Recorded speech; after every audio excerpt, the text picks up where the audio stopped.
राजस्थान पत्रिका संपादकीय भय बिनु होई ना प्रीति, जयपुर, दिनांक शनिवार 20 जून 2020। गति 100 शब्द प्रति मिनट। डिक्टेशन स्टार्ट होगी 5 सेकंड बाद।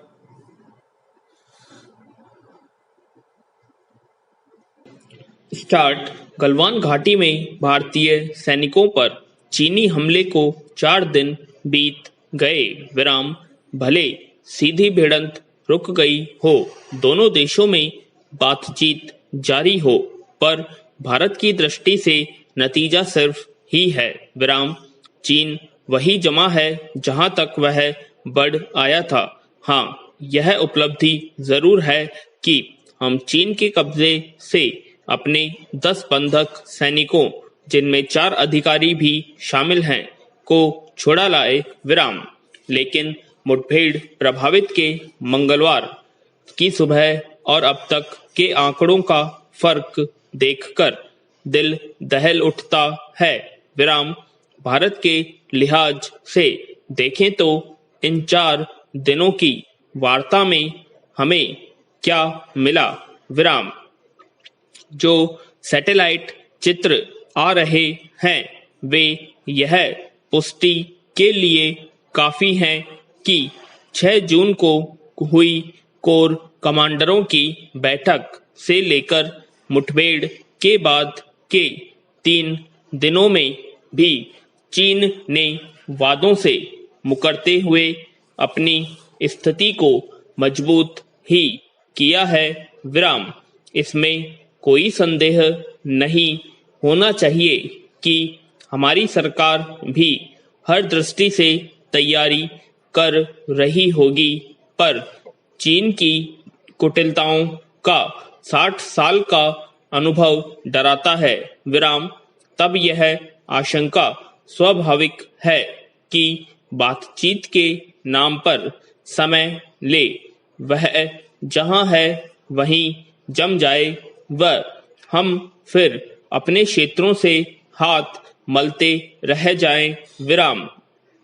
आज सबसे पहली जरूरत चीन को पीछे भेजने की है, क्योंकि वह वास्तविक नियंत्रण रेखा के अंदर जहां तक आ गया है, वहां से उसके लिए संवेदनशील इलाके में हमारी हर गतिविधि पर नजर रखना और सरल हो गया है, और उसने कई निर्माण भी कर लिए हैं।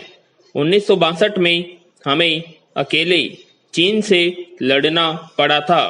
आज तो युद्ध की सूरत में चीन को पाकिस्तान व नेपाल का भी मजबूत साथ मिल सकता है, पर इस डर से हम हाथ पर हाथ रखकर भी नहीं बैठ सकते विराम।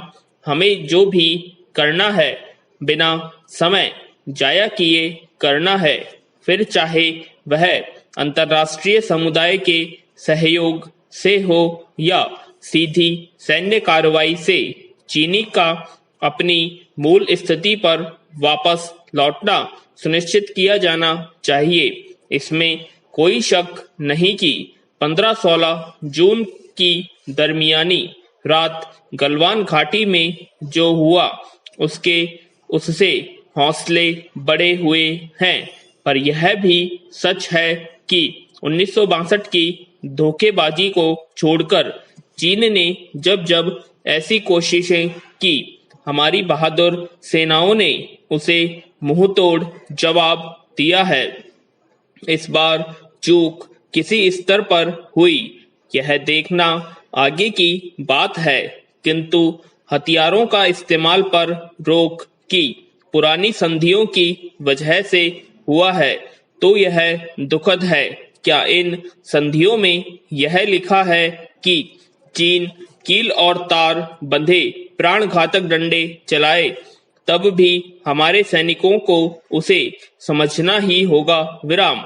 नियम कायदे और संधियां उनके लिए होती हैं जो उनका आदर करते हों।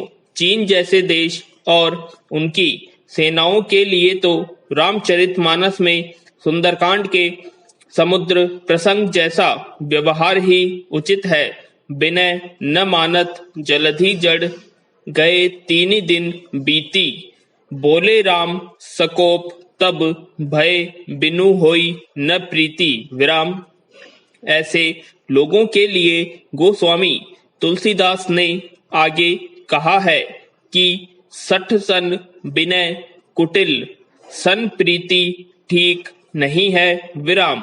इसका परिणाम ऊसर भूमि में बीज डालने जैसा है आएगा, यानी भय तो दिखाना होगा, चाहे व्यापार में नुकसान का या सीमा पर लड़ाई का।